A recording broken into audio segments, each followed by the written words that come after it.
आप जानते हैं कि आधुनिक कमांडो ट्रेनिंग से सैकड़ों साल पहले भारत में एक ऐसी सर्जिकल स्ट्राइक हुई थी जिसने दुनिया के सबसे शक्तिशाली साम्राज्य की नाक काट दी थी। आधी रात को पुणे का लाल महल और एक ऐसी सर्जिकल स्ट्राइक जिसकी गूंज आज भी इतिहास के पन्नों में सुनाई देती है।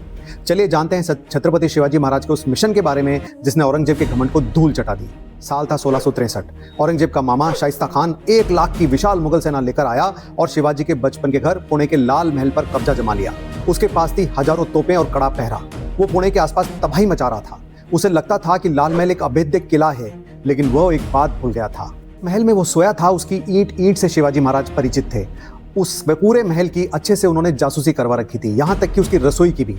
उधर शाइस्ता खान के अत्याचारों से छत्रपति शिवाजी महाराज बहुत चिंतित भी थे, लेकिन चुनौती मुश्किल ही नहीं नामुमकिन थी, क्योंकि किसी को भी बिना इजाजत पुणे में घुसने की अनुमति ही नहीं थी। लाल महल के आसपास कड़ा पहरा था, सीधा आक्रमण यानी मौत को बुलावा। लेकिन महाराज ने एक ऐसा मास्टर प्लान बनाया जो आज की जासूसी फिल्मों को भी फेल कर दे। महाराज जानते थे कि इतनी बड़ी सेना से सीधा लड़ना आत्महत्या ही होगी, इसलिए उन्होंने गोरिल्ला टेक्निक से रात के अंधेरे में हमला करने का फैसला किया। 5 अप्रैल की रात पुणे की गलियों में एक शादी का जुलूस निकल रहा था। शिवाजी महाराज ही अपने 400 चुने हुए जांबाज सैनिकों के साथ भेष बदलकर बाराती बन पुणे में घुस चुके थे। आधी रात को जब मुगल सैनिक सो रहे थे, शिवाजी महल के पास पहुंचे। लाल महल की रसोई की कमजोर दीवार तोड़कर उन्होंने अंदर प्रवेश कर लिया। चुपचाप बिना किसी आर्ट के मराठा सैनिक भी साई की तरह महल के अंदर दाखिल हुए। मुगल पहरेदारों को मौत के घाट उतारते हुए महाराज सीधे उस कमरे की दीवार तोड़कर अंदर घुस गए जहां शाइस्ता खान सो रहा था। खान की नींद खुली तो सामने शिवाजी को देखकर थर-थर कांपने लगा। उसे समझ आ गया कि उसके सामने काल खड़ा है। घबराहट में वो भागा और खिड़की से कूदने लगा।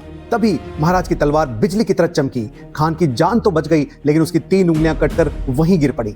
महल में हाहाकार मच गया। 1 लाख की मुगल सेना जाग चुकी थी, लेकिन उन्हें पता ही नहीं था कि हमला किसने और कहां से किया। शिवाजी महाराज और उनके सैनिक अपना काम पूरा कर चुके थे। वो ऐसे ओझल हुए जैसे हवा का झोंका। मुगल सेना पूरी रात अंधेरे में एक दूसरे से ही लड़ती रही, जबकि शेर तो अपनी मान में सुरक्षित पहुंच चुका था। इसे कहते हैं असली सर्जिकल स्ट्राइक। बिना किसी बड़ी सेना के सिर्फ बुद्धि और साहस के दम पर दुश्मन को उसके घर में घुसकर मारना। इस एक रात ने औरंगजेब की साख मिटा दी और शिवाजी महाराज को पहाड़ी चूहा कहने वाले मुगलों को समझ आ गया कि वे एक जलते हुए अंगारे से खेल रहे हैं। आपको लगता है कि आज के दौर में भी ऐसी रणनीति सफल हो सकती है? महल शाइस्ता खान का, सेना औरंगजेब की, पर राज शिवा का। यह सिर्फ हमला नहीं, मराठा शौर्य का वह सबूत था जिसे इतिहास कभी नहीं भुला पाया। शिवाजी महाराज के साहसिक हमले के बारे में आपका क्या सोचना है? क्या वो भारत के इतिहास का सबसे चतुर हमला था? अपनी राय कमेंट में जरूर बताएं और ऐसी ही गौरवशाली कहानियों के लिए सब्सक्राइब भी करें। जय शिवराय।